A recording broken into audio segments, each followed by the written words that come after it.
Welcome to another episode of However Comma. Today we unpack the Trump 60 Minutes interview. And if you thought the CBS approved cut was unpresidential, just wait till you hear the stuff they left out. Did I let you do it? I could have walked away. I didn't have to answer this question. I'm proud to answer the question. And Mamdani's popular. We're going to talk about what his win could mean for the city of New York. I honestly think that there's some version of socialism that could be possible with a certain level of technology. And then we solve Social Security. Yeah, well, kind of. I'm sure no one has thought of this before. We also discuss the ethics of killing the prostitute in Grand Theft Auto. I just don't want to be mean. Why would you have sex with a prostitute to begin with? Because it's funny. And finally, we touch on Nancy Mace's viral meltdown at the Charleston airport. Sweetheart, you're going to run for governor. Do you think it's a good idea to insult your constituents?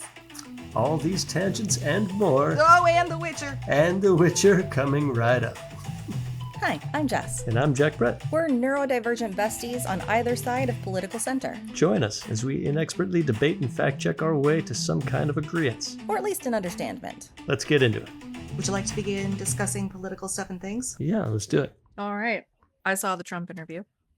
Have you seen the Trump interview? I have seen the Trump interview. The full extended version or the extended version? Yep. Yeah, same. I want to know how much effort it took Nora to keep herself from rolling her eyes every 10 seconds. I want to ask her that question if I ever meet her. Nora, you interviewed the President of the United States. What an accomplishment for a journalist. That's amazing. How hard were you screaming in your head?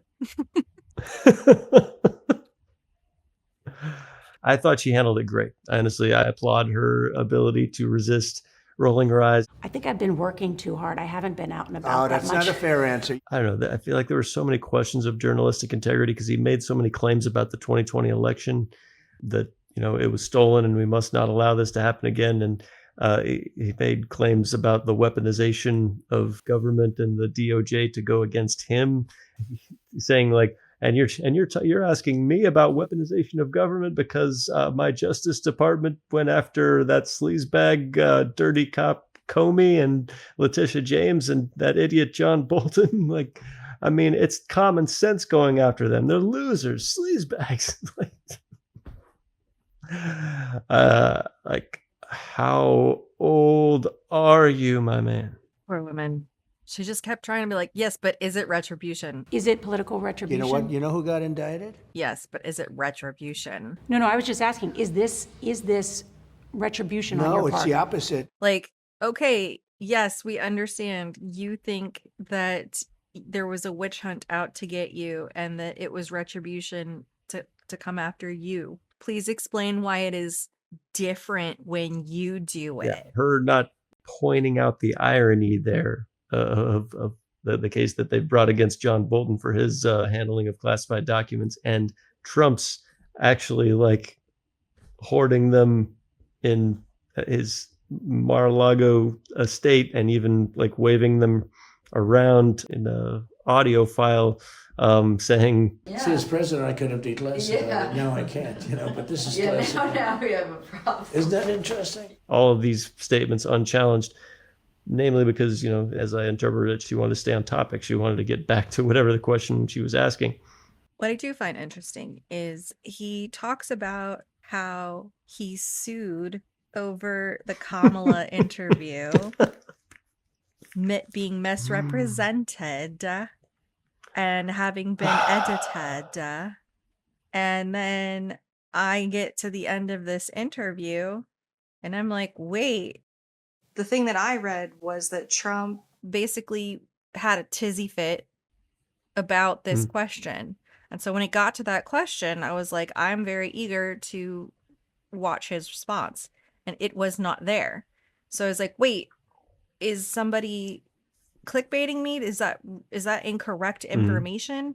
And no, it just was in the full interview, but it did not make the final cut, even in the extended version. And I'm like, bet he has no problem with this edit.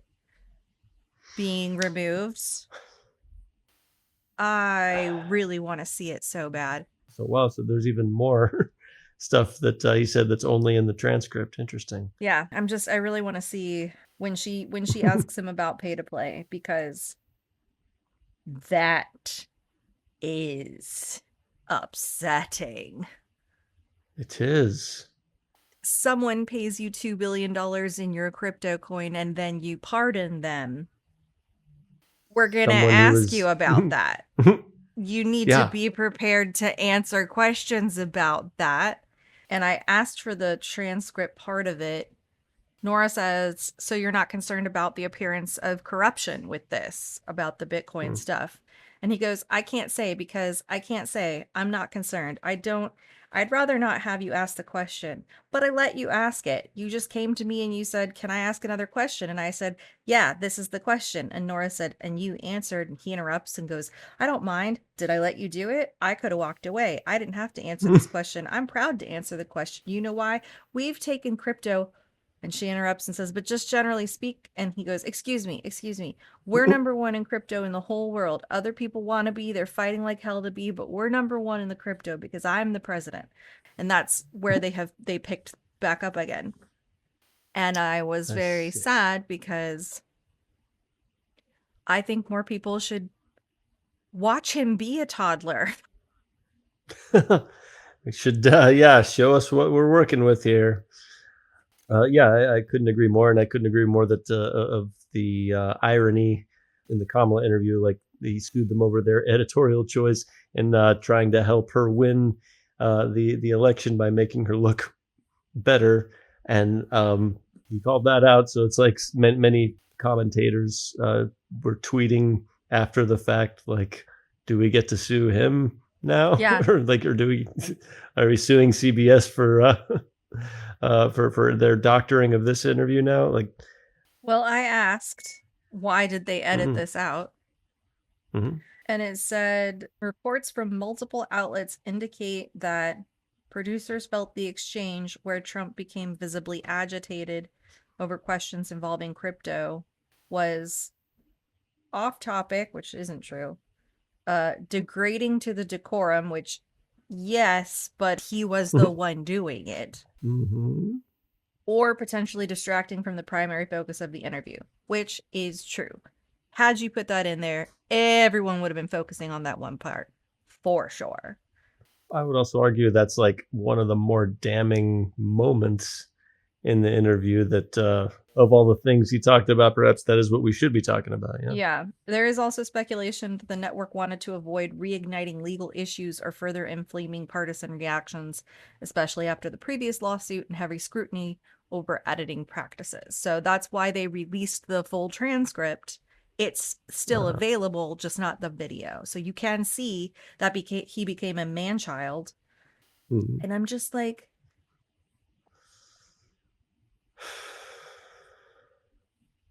it's another like neon sign, as I see it, like thou doth protest too much, like just holding up a neon sign saying I am guilty. This is so obviously sus, and I do not have a good answer for it. So and when he gets asked a question that he doesn't want to answer, it's typically he starts with, are you ready? Ready? Are you ready? Are you ready? You ready? You ready? I've never heard of the man. I don't know him. And not only is that just like terrible to say, if you just gave him a presidential pardon, like apparently you learned his situation well enough to extend this godlike power that you have. I mean, if you're going to shit on Biden for preemptively pardoning his family via auto pen or whatever he did, the same scrutiny should be applied to you for not knowing what it is you're putting your signature on here. I mean, there's a scenario in my head where I fully see Eric Trump going, Daddy, can you please commute his sentence and pardon him, please? Pretty please for me. Because of the $2 billion donation. And perhaps Trump was not even aware of it. He has a lot to consider that doesn't have to do with that. But I've fully fucking think there should be an investigation into that whole thing. Like, are you shitting me? I become president. Got my vote. I'm gonna investigate all these fuckers. And I'm gonna give that plane to Canada as a present. Here you go, Canada. Let the Qataris spy on you instead. And I'm Well, to gonna be release fair, his like- tax records. I'm gonna do it myself. I'm gonna look at them straight up, and I'm gonna pull all the Epstein files, and I'm gonna go through line by myself. I'm gonna close up the Oval Office. I'm gonna sit at the desk, and I'm just gonna take the black marker and go. But see, that's sus, though. We wouldn't want Trump having that unilateral power. So, like, with you as the president, that wouldn't be cool. I That don't would- trust that anybody would- but me to do it, Jack Brett. I don't trust anybody. No, I just mean like one of your friends could become the president and appoint you to use the attorney general, and then you would be the one in charge of like investigating, Oh yeah, like opening investigations against all this corruption, and you would be able to release the Epstein files and do all that. yeah, and I fucking would. That would be Mhm. first on my list. Epstein files first. Cryptocurrency investigations second. Although Yeah. I'd rather be president so that I can not force Congress, but so that I can pressure Congress to enact the whole, like, if the government shut down, you don't get a paycheck and no back pay. You're not allowed to have fucking stocks. So bye for those things. No mores. And oh yeah, term limits. Get the fuck out of there, Nancy Pelosi. Shut up. And But you see, all of the people. I mean, Chuck Schumer, God love him, he is not an inspiring figure. No. Whatever message the Democratic Party wants to tell me, please do not put him out front to say it. No. I mean, I'm sure he's perfectly competent. I'm tired of these people having been in office longer than I have been born. Wow.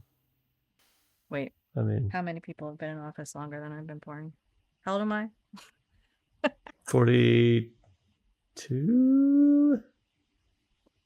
How many people have held federal public office for longer than 42 years? At least 10. Hmm.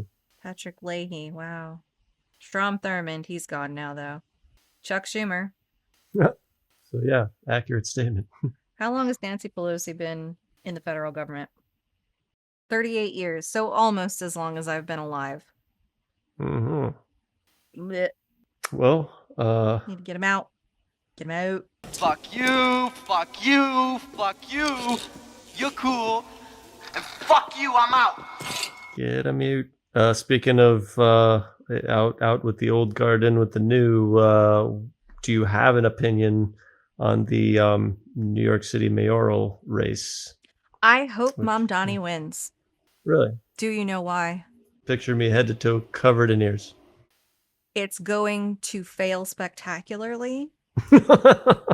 And I would really like the rest of the country to see that happen in real time. Like, I would Okay. like an example to be made. Like, go ahead and try it. And when it collapses, we will all say, we told you so.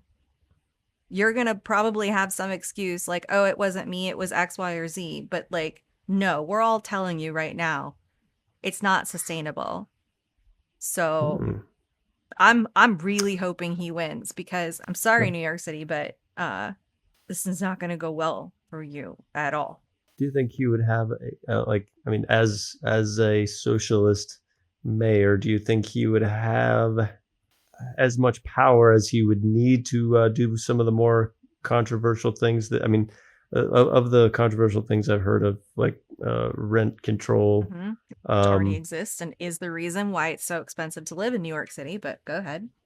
Sorry, that's Wow. that's too That is- condescending. I'm gonna walk that back. Because you know what? I don't actually I should not have the courage of those convictions, because I have not been well read enough, I don't think.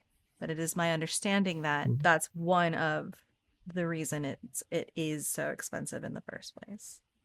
And I fully support Mamdani in his quest for socialism. I'm honestly rooting for him. If it work, I'm not rooting for him to fail. Let's be clear about that. Let me be clear. You just know he will. Okay. Let me be clear. Is that Obama or Nixon? It's all of them. They all just say, let me be clear. Let me be clear. Let me be clear. Let me be clear. I'm not rooting for him to fail. It would actually be great if it succeeded, because then we could study it and understand why it is succeeding spectacularly. However, history, like any other place that's tried these things. I don't know. Maybe it's oversimplified to call it a like a failed ideology. I honestly think that there's some version of socialism that could be possible with a certain level of technology. There'll probably come like a day when AGI takes over enough people jobs that some form of socialism will be necessary, like a universal basic income type system. It would just be like more programs becoming socialized as technology improves and we were able to do more with less. And I think AI represents a major catalyst for being able to do more with less, at an increasingly accelerated rate. So yeah, all that to say, I think that to dismiss socialism as a failed experiment that is not worth ever trying again because history oversimplifies it a bit, doesn't take the potential for technology to turn it from a impossibility to a possibility. Sure, but until such time, no. Let me go back. No, there's too much. Let me sum up. Let me explain. No, there is too much. Let me sum up. See, you can quote some things other than "Hello, my name is Inigo Montoya." I do. It's just not. That's not. "There will be blood tonight" is not one of the most quotable lines. I guess you just didn't live in my household, which I would have noticed if you had. I mean, I have seen that movie a time, and it is delightful. It's almost on the list of things I will watch anytime anyone. It almost makes the cut, but not quite. Just like the Thomas Crown Affair, almost. Sure. In a town situation, in like a village, in a small, rural, not city, socialism makes sense. Everybody knows what's needed to run the space. Everybody knows who's doing what and who can do what needs to be done. People pick up the slack where it needs to be because there is a need and it's clear. And the space does not work without that cooperation. When you expand it out to the size of the United States, that no longer works. And it's a large part of the reason why I advocate for far less federal government and making the states be way more in charge of things. It's just like 50 little experiments going on. Mamdani can have his own in the city of New York. Let all the states have most of the control and have these little experiments going on and see what works the best, because California's needs are not Florida's needs, are not Kentucky's needs. So let them figure it out because they know what they need best. And let's not try to put a blanket over every single person in the United States, is my take on the situation. Would you say that the reason that you think socialism could work on such a small scale as like a town, would you say it has to do with the personal connections between the people, that the sense of responsibility they feel to each other because everyone knows each other? I don't necessarily know that everybody needs to know each other, but I think the social part of socialism is key. And by social, I mean like you've got to be invested in everyone involved or you won't care. And because you're never going to not have the people who are selfish, you have to structure society with those people in mind, in my opinion.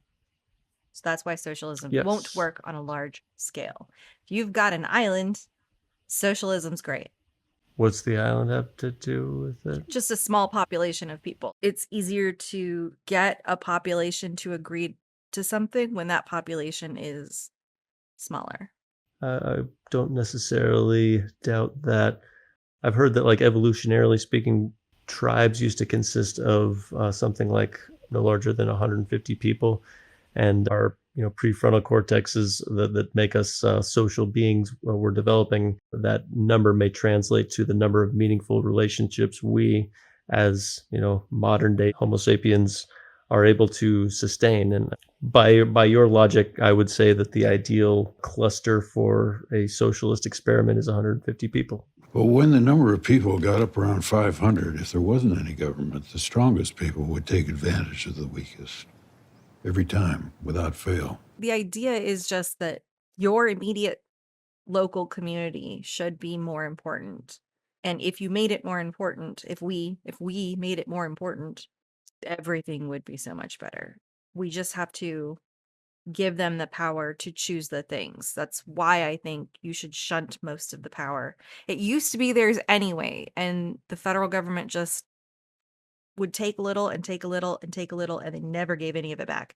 So, like, I just want to reset that. Let's just give them back that stuff.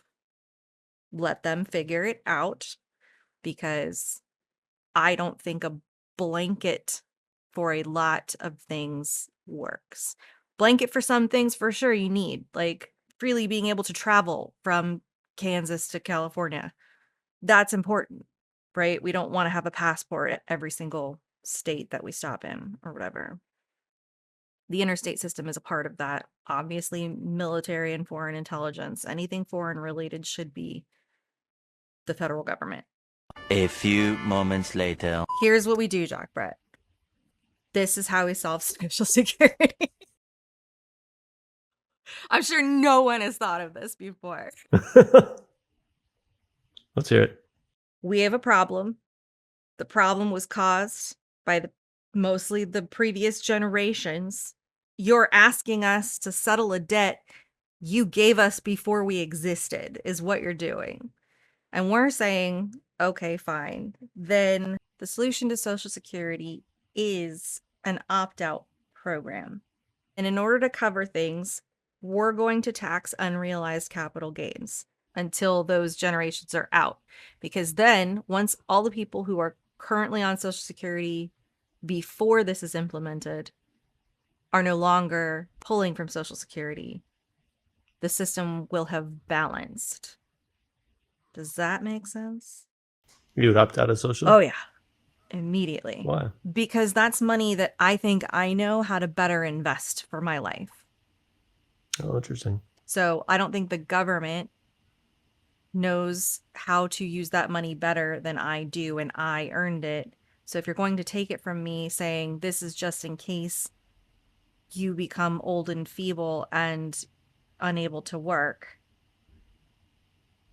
sure, but I'd rather take my chances on me than you. And so we opt out if we want to. We don't have to. If you don't see yourself being financially responsible, you probably should not opt out. Then there's a buyout. The buyout is we'll give you back up to 80% based on this scale. It scales with how many years you've been contributing to the program. You get more the more you've put in your buyout, right? To offset that unrealized capital gains.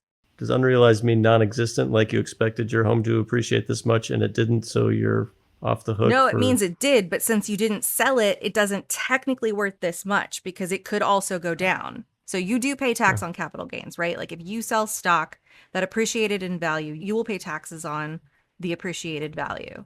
I'm slow Sabbathing this shit right now. Can you bounce your checkbook? Yes. Kenzie? No. As a billionaire, you now have two options. Option A, you don't have to pay unrealized capital gains taxes every year. But you also don't get to take out loans and use your unrealized capital gains as leverage to get a loan from a bank or whatever. The reason billionaires are billionaires, right?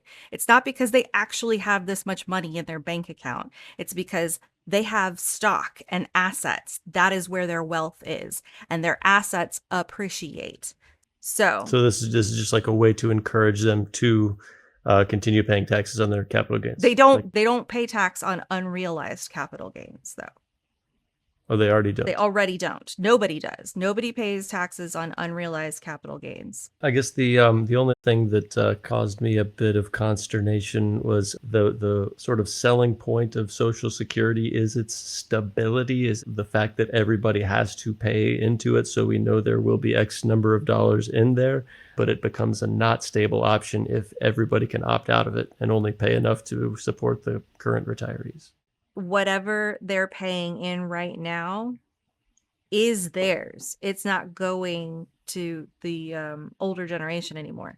This is basically going in your own tiny Federal Reserve bank account for you to access at a certain, time and place of your existence on this planet. So we're fundamentally changing everything about how Social Security works, basically. Yes. Okay, so like if I opt to pay into it, that money is mine. Only the 20% of it is going to pay the current generation of retirees, and that is being subsidized by the billionaires who've decided it's worth their while to borrow against their unrealized capital gains, and so have opted into this into paying taxes for them. Yeah. Now, I am a capitalist, but capitalists don't like to hear what I just said. It's a long-term plan, but fucking short-term things aren't working. You know what I mean? And you feel that this additional revenue that we would get from taxing unrealized capital gains for those billionaires who do opt into this program would be enough to cover the existing retirees who are promised Social Security, as well as those who have opted to receive payouts for the years that they contributed to Social Security. This would be enough for that. I think so. I mean, we need to talk to some math experts. If it turns out that the numbers that the smarty people do are good, huzzah, let's try. And if they are bad, all right, let's figure out how to refinagle this somehow. Poke holes in that for us. Any viewers at home who know that we are wrong and want to give us a... Explain to me how things work, because that's really what I want to know. So that's my plan to save Social Security. Well, it's better than my plan, which is I don't have one. So yes, that is not going to work. My thing might also not work, but yours is 1000% not going to work. That's true. Thank you for your mathematical I have accuracy those maths I can do. So resolve Social Security theoretically, because obviously no one would have thought of any of these things before. Well, I mean, I wasn't aware of this potentially untapped stream of revenue, income, of revenue that we could get from the rich folks. I mean, I would agree that that's not something most folks on the far right would be dancing on the ceiling about, but I'm certainly all for it. Yeah. And if this isn't quite how we should do it, how should we amend it? Like, what would make this work? What could reasonably be looked at by both sides and go, okay, let's do it. So we got to do something. Got to do something. We can't just let it go unless you know something we don't know. Like, 3i Atlas is actually an alien ship and they're going to come here and take over. I heard it. There's been recently observed non-gravitational acceleration of this 3i Atlas body. 2,000 years later. The only thing that makes me think maybe they haven't visited the planet is that if there was proof that aliens existed, I don't see how Trump doesn't roll that fucking out right now to divert from it's just another diversion from the Epstein files. What, I mean, life on other planets, would be like, the what more do you need? perfect. We would run with that for years. If it was there, I feel like he would have done it. I feel like he's reckless enough that he would have done it. Maybe they just didn't tell him, Jack Brett, because they were too worried about what he'd do. I heard something recently that like presidents aren't always in the know about these things. I heard that from Independence Day. Well, really?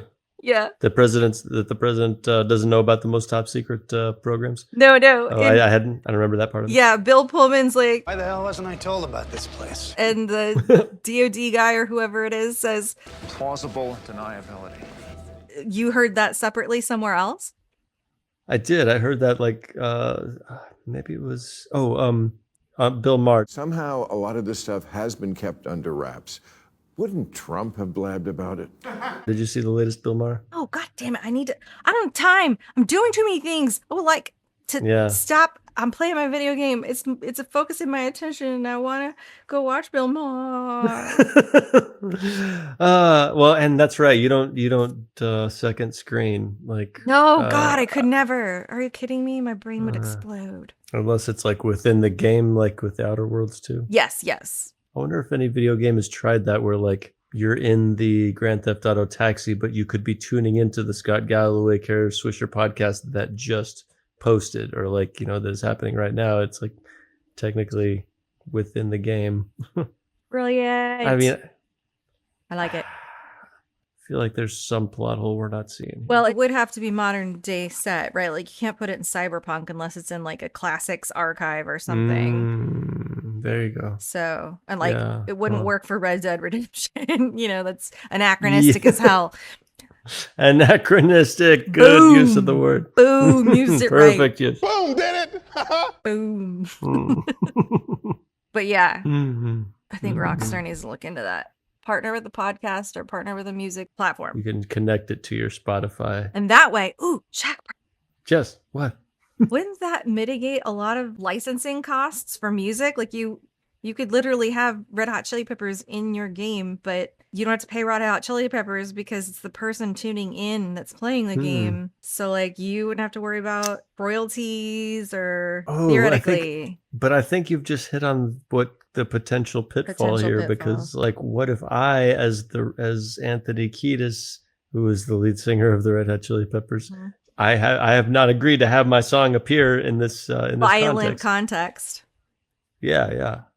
I think that's where this plan falls through. Interesting. I guess you'd have to look at the Spotify contract with these artists. Maybe anybody that did Spotify would have to renew. I wonder if they'd make them pay more. Ooh, there's the thing. There's where it's not cost effective. Damn. Well, we found it. We're so smart. Because like I know the Reservoir Dogs, so the scene where Michael Madsen has the cop tied to a chair and cuts his ear off, apparently that song wasn't the first choice, but like so many artists refused to have their song appear in this scene. And Steelers Wheel was the first one that said yes, and I mean put that song on the map for sure. That makes sense. It's a similar deal with E.T. Remember E.T. and how the product placement of Reese's Pieces? Oh yeah. So like apparently they went after M&M's first, but they were like, no, this is scary. This is gonna scare kids away. We don't want to be associated with this. And like the first one that said yes, this little known candy known as Reese's, and put them on the map. It's like Blockbuster passing on purchasing Netflix. Oh, shit. Yeah, there's probably legal crap. Damn, that would be so cool to be able to access your thing on a radio station in your GT6. Are you a GTA fan? I haven't played the games. Not for any particular reason necessarily, but GTA 5 was so revered that I've decided I'm going to play GTA 6. It'll be my first GTA, and I will experience the GTA experience so that I can say I have done it at least.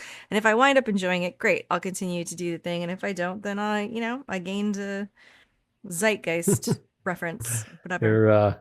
You're caught up in the same way that I'm like, I can get general Harry Potter references. Yeah. Well, yeah, you'll have to let me know. I don't think I've ever played it, actually. I mean, I've been in the room while Alex was playing it many times, and I think that's why sticks out in my mind. Yeah. It was more interesting to me than the FIFA that he usually plays. Yeah, I have played it, but not like the missions. I've just played like the go around the city and do whatever you want sort of thing portion. And only because somebody said it was hilarious when you stole a garbage truck and picked up a prostitute in it successfully. And they were right. It was hysterical because the garbage truck rocks back and forth. Oh, baby, that's so good. But it was so funny. Oh, I'm this many. You know what's interesting? There are some people out there that don't understand why you wouldn't kill the prostitute. What? Kill what prostitute? Let me explain. So you're in GTA and you pick up a prostitute, you pay her, and as soon as you get what you need, you kill her and take your money back. I would never do that because that's mean. And there are people on the internet who do not understand why I won't do that. And by I mean the kind of people like me who do this thing. And it's just interesting because, yeah, why not? It is not a person. I am literally just acquiring money to do things with it later in the game. Nobody's actually suffering any consequences. So why do I? It's a great question, and I just don't want to be mean. Why would you have sex with a prostitute to begin with? Because it's funny. Oh, so it's not like it doesn't get you points or... I have no idea. I mean, if there's some advantage within the game of having sex with a prostitute and it's going to be advantageous to keep your money, then yeah, I would say from a pragmatic perspective, it makes the most sense to kill the prostitute. But, you know, I'm with you. I would not want the memory of my having controlled this virtual character who committed this crime. This virtual crime. But it makes perfect sense why you just shouldn't worry about that. There's a Radio Lab episode that dealt with, like, at what point is it a sign of, like, possible sociopathy or psychopathy to abuse something that doesn't have feelings. Like, test subjects were supposed to beat up a robot, and the robot got increasingly cuter with different test groups, like big doughy eyes. And it's like, you know, it becomes humanoid enough that you just like feel a certain way toward it that you can't just beat it with a bat. And, you know, it didn't feel that way when it was, you know, just a stainless steel kind of a contraption with wheels. It's an interesting thing, you know. It doesn't really make sense. It's not. They don't have emotions, and it doesn't mean anything that we're doing it. That's true. Like, how come that doesn't matter? I mean, I wonder, like, as video games get more sophisticated, and tap more into our emotions, like drive us more emotionally, and they do. You know, they're stories, and we are story creatures. I mean, how do you feel about the character Abby from how do you feel about her, Jess? She who shall not be named is now what we refer to her as. No, just kidding. The Last of Us, that's the series I'm thinking of. Sorry. Yeah. Yes. How do I feel about Abby, Jack Brett? Well, I had no problem making her die in so many different ways when I finally got control of her. No problem whatsoever. Did not harm me at all in my brains or my emotions. Did not care. Enjoyed it. I watched her burn. I watched her get eaten by zombies. I made her fall off a bridge. I got her run over by a car. I let people shoot her several times. Like, I murdered this woman as many ways as the game allowed me to. And then I finally played her story. I wonder, are there like popular my God videos of players gleefully murdering Abby in the same way that there are of Korok? Oh my God, no, I gotta find it. Oh, okay, action item. Gotta see if that exists, and if it doesn't. Oh, that's your niche market there. I do gotta say though, Spoiler alert. Spoiler alert. playing the rest of that game was fascinating. Playing it from her perspective Yeah. after hating her so much. After hating her that much, it's an amount that's a lot. It's a lot. Having to play through her story and see why she is the way she is, the lessons that she learns along the way, etc., etc., etc. You may or may not come to feel differently in the end. Yeah, I mean, And clearly you. Just an interesting way of showcasing, like, the villains don't think they're the villains. Yeah, very interesting storytelling choice, because like the villains in most video games, especially, would pretty readily announce themselves as the villains. I still don't like her. I understand why you needed to create her. Yeah, just interesting storytelling choice on the part of Last of Us. I'm eager to see season 3 because of how the video game did it. I assume that's what they're going to do for season 3. And they're going to start with Abby. Yeah, you start with Abby on day 1, like it says at the end of the thing. I feel like if they don't do her story justice, it will be very sad for the people who have played it. But they've been so good about the changes that they've made. They haven't made like the structural changes, the emotionally structural changes, which is good. Because, you know, it can't be the exact same thing. It has to be adapted for the medium. It's okay that that's happening. But they're doing it with great integrity. That's what I hear. I hear that like the choices that they've made to adapt it to film have been very true to the source material. Yeah. And I don't know if you know about this drama, but The Witcher season 4 does not star Henry Cavill. You know about this drama? Yeah. Bo, my guy that I'm working with on this project, he's into The Witcher. And is he pissed? It wasn't his favorite season of The Witcher. It's very hard to separate from the Henry Cavill version of this character. And I told him about you. I was like, yeah, my best friend is in love with Henry Cavill, and she would sooner follow him to Highlander than to follow the Witcher character to Liam freaking Hemsworth. We need to have a point of order real quick. Okay, maybe. I love Henry Cavill as the Witcher specifically. Okay. I mean, he's a good looking he's a good looking guy. Like he's just nice to look at in general. But I'm not sure. It's speaking to something primal. Because I can't quite pinpoint it, but no. Henry Cavill as the Witcher. And when Joe dresses up as the Witcher, it's very nice. I like it a lot. You like that? I like it a lot. Okay. Yeah. When he cosplays, yeah, that's great. The role-playing fantasies with that giant claymore. Yeah. I mean, yeah. But you can put that in my slot any day. Henry Cavill was a large part of the reason why the show had as much integrity as it did. I do know that the people who are nerds about the material make the best things. So if you weren't making it in a way that Henry Cavill loved it, then you weren't making it in a way that the people who love The Witcher loved it. Like, Henry Cavill is a full-on fanboy for that game. And the book series, full-on fanboy. So, like, he is the best tap source for the way those stories make people feel. You should probably listen to him a little more. That is the same story that I heard from the dude I'm working with. Is that like Henry Cavill is a huge fan of the source material.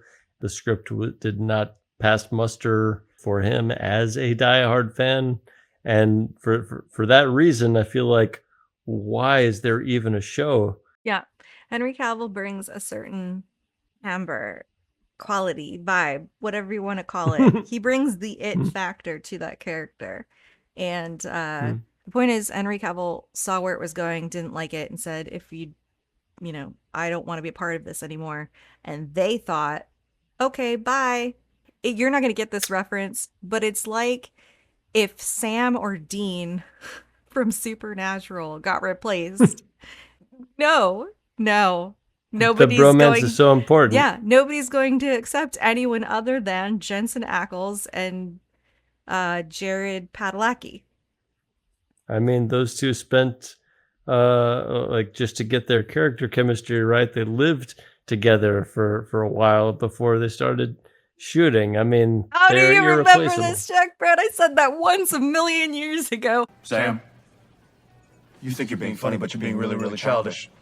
Sam Winchester wears makeup. It stuck with me. I have a good memory, Me too. and It's annoying sometimes. I don't know. It's expensive. I was also. It's expensive. It's what? Hey, I was gonna say, like, thanks for paying my practice space rent for Hey. like 2 months. I'm happy to be a part of your community. You know, anytime I learn a piece of information that I want to learn, that I want to commit to memory, I try to think of how I might use it for my own benefit when it came to Yeah. like storytelling. Interesting. I kind of love that so that that's a might piece be- that stayed in your mind because it's one of the few pieces of that show that stayed in mind. Like I enjoyed watching the storyline. I had to suspend my disbelief more and more and more in every season, but I was happy to do so because they understood what their audience wanted from the experience and gave it to them. So that is what The Witcher did wrong in this I see. season 4. I don't even know if they address the look change. I haven't watched it. So you are among those who will skip season Yes. 4 in protest. I do not care at all about season 4. I wish I did, and that's not to say anything against any of the other lovely, wonderful actors in that show. I mean, it could be. I guess it could be argued that I'm hurting them too, and I guess that's true.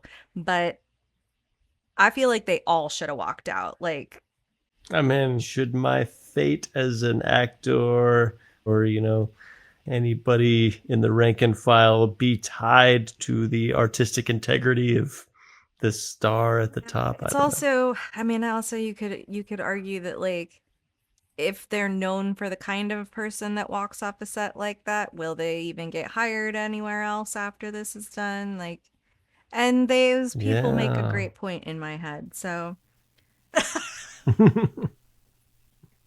Good. so yeah, I can absolve them of not walking off the set with him. But I'm sorry.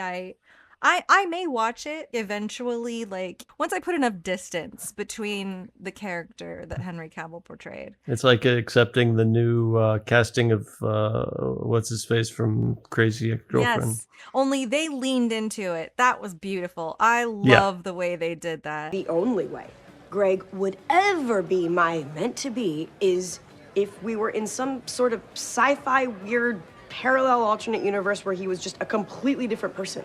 Hey guys. Oh my God. Greg is here?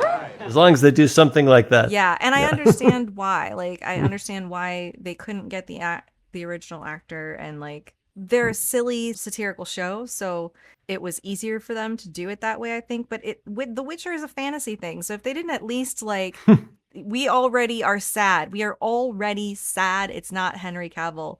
If they didn't give us a reason, it's just hurting it, I think. Maybe. I don't know. Ask your friend Bo. Okay.